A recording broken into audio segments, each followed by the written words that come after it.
അതിവേഗം വളരുകയാണ് അരട്ടെ എന്ന മെസ്സേജിംഗ് ആപ്പ്. ദശലക്ഷത്തിലേറെ പേരാണ് പ്ലേ സ്റ്റോറിലൂടെ മാത്രം അരട്ടെ ഡൗൺലോഡ് ചെയ്തത്. ആപ്പ് സ്റ്റോറിലും ആപ്പ് ഹിറ്റ് ആയിക്കൊണ്ടിരിക്കുന്നു. വാട്സാപ്പിനും സൂം പോലുള്ള ഓൺലൈൻ മീറ്റിംഗ് ആപ്പുകൾക്കും പകരമായി ഒരൊറ്റ ആപ്പ്, അതാണ് അരട്ടയെ ജനപ്രിയമാക്കിയത്.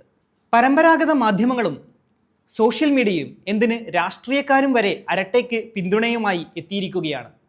മറ്റൊന്നുമല്ല, അതിലൊരുക്കിയിരിക്കുന്ന സംവിധാനങ്ങൾ തന്നെയാണ് ഇതിനെല്ലാം കാരണം.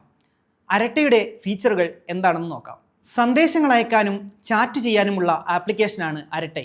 മികച്ച ഓഡിയോ വീഡിയോ കോളിംഗ് സംവിധാനങ്ങൾ ഈ ആപ്പിലുണ്ട്. വേണമെങ്കിൽ ഇവ രണ്ടും ഡിസേബിൾ ചെയ്തു വയ്ക്കാം. കോളുകൾക്ക് പുറമെ 250 പേർക്ക് ഒരുമിച്ച് ഓൺലൈൻ മീറ്റിങ്ങുകൾ നടത്താനും അരട്ടയിൽ സാധിക്കും. ഇത്തരം മീറ്റിങ്ങുകൾക്ക് നിങ്ങളുടെ ഗ്രൂപ്പിൻ്റെയോ കമ്പനിയുടെയോ ലോഗോ വെക്കാനുള്ള സംവിധാനവുമുണ്ട്. ഈ ലോഗോ ഉൾപ്പെടുത്തി തന്നെ മീറ്റിങ്ങുകൾ തത്സമയം നിങ്ങൾക്ക് റെക്കോർഡ് ചെയ്യാം. അരട്ടയിൽ ആരെങ്കിലും നിങ്ങളെ വിളിക്കുമ്പോൾ നിങ്ങളുടെ ഫോണിലെ കോളർ ട്യൂൺ നിങ്ങൾക്ക് തന്നെ തീരുമാനിക്കാം. തിരക്കുകൾക്കിടയിൽ നിങ്ങളെ മെൻഷൻ ചെയ്ത മെസ്സേജുകൾ ഇനി നിങ്ങൾ മിസ് ചെയ്യില്ല. അവയെല്ലാം ഒരുമിച്ച് ലിസ്റ്റായി കാണാനും അരട്ടയിൽ കഴിയും.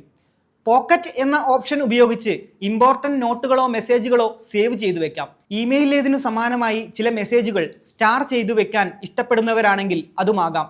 ഇംഗ്ലീഷ്, മലയാളം, തമിഴ്, ഇനി റഷ്യൻ, ജാപ്പനീസ് അല്ലെങ്കിൽ ചൈനീസ് ഭാഷ അറിയാവുന്നവരാണ് നിങ്ങളെങ്കിൽ ആപ്ലിക്കേഷന്റെ ഭാഷയായി നിങ്ങൾക്ക് അതും തിരഞ്ഞെടുക്കാം. അതായത് ലോകമെമ്പാടുമുള്ള ജനങ്ങളെ ലക്ഷ്യമാക്കി തന്നെയാണ് ആപ്പ് രൂപകൽപ്പന ചെയ്തിരിക്കുന്നത്. ഫീച്ചറുകളിൽ ആകൃഷ്ടരായി എത്തുന്നവരോടൊപ്പം വാട്സാപ്പിന്റെ കണ്ടുമടുത്ത ഫോർമാറ്റുകളിൽ നിന്ന് ഒരു മാറ്റം വേണമെന്ന് ആഗ്രഹിക്കുന്നവരും ആപ്പിലേക്ക് ചേക്കേറുന്നുണ്ട്. ശ്രീധർ വെമ്പുവിന്റെ സോഹോ കോർപ്പറേഷൻ എന്ന ടെക് കമ്പനിയാണ് അരട്ടൈ പുറത്തിറക്കിയത്.